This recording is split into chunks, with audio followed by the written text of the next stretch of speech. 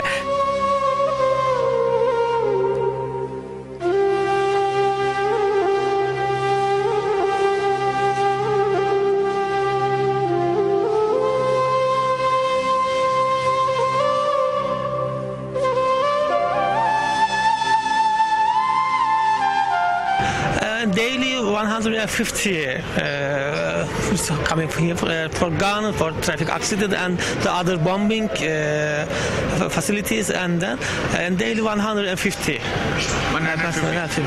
ये अस्पताल तकरीबन आज से 6 महीने पहले मुकम्मल तौर पे तबाह किया जा चुका था और इसको दोबारा तुर्की हुकूमत ने यहाँ पर इमदाद से यहाँ ला के इन्होंने इसको रीबिल्ड किया है। इस अस्पताल में मुख्तलिफ किस्म के मरीज़ आते हैं, 100 से ज़्यादा बच्चे आते हैं और उनमें से अक्सरियत ऐसी होती है कि जो कभी किसी बॉम्बिंग की वजह से, माइनिंग की वजह से, माइन जो फट जाती है उसकी वजह से या किसी वॉर वूंड की वजह से वो यहाँ पर आते हैं और ज़्यादातर मामला ही ऐसा है कि इनको बच्चों को या औरतों को देखना पड़ता है। और इस वक्त उन्होंने उनसे पूछा कि आपको किसी किस्म की मदद की ज़रूरत है, तो उन्होंने कहा नहीं, तुर्की की हुकूमत ने नया इक्विपमेंट यहाँ पर ला के दिया है, नई चीज़ें ला के दी हैं। अब इस वक्त ये सूरत हाल ऐसी है। लेकिन एक बात यहाँ कहने की है कि एक बहुत छोटा सा इलाका है हलब का जो किसी न किसी हद तक अब इस वक्त आराम और सुकून के अंदर है, लेकिन बड़े हलब में चारों तरफ आपको और इसके इस इलाके के भी चारों तरफ आपको लड़ाई नजर आएगी, चारों तरफ आपको खौफ नजर आएगा, चारों तरफ कभी सोच नहीं सकते लोग कि रात उनको आराम से कैसे गुजरेगी। आज बशार अल असद के तैयारे आके बम गिराएंगे तो कल को मिसाइल आ जाएगा, तो परसों रूसी आ जाएंगे, तो तरसों अमरीकी आ जाएंगे। ये अजीब व गरीब किस्म की सूरत हाल है जो हलब के अंदर इस वक्त लोगों को दरपेश है।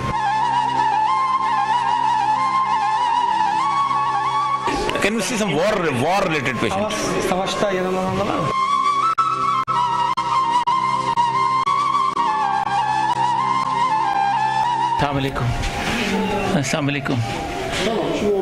अस्सलाम वालेकुम।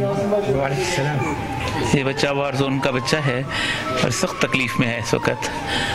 क्या हाल है? कैफ हालक? अल्हम्दुलिल्लाह अल्हम्दुलिल्लाह अल्हम्दुलिल्लाह।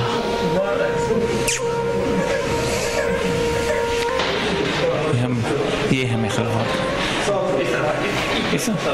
ये हम मतलब से उन जख्मियों के इलाके में दाखिल हो रहे हैं कि जो कि वॉर के दौरान, इस जंग के दौरान जख्मी हुए थे। अस्सलाम वालेकुम।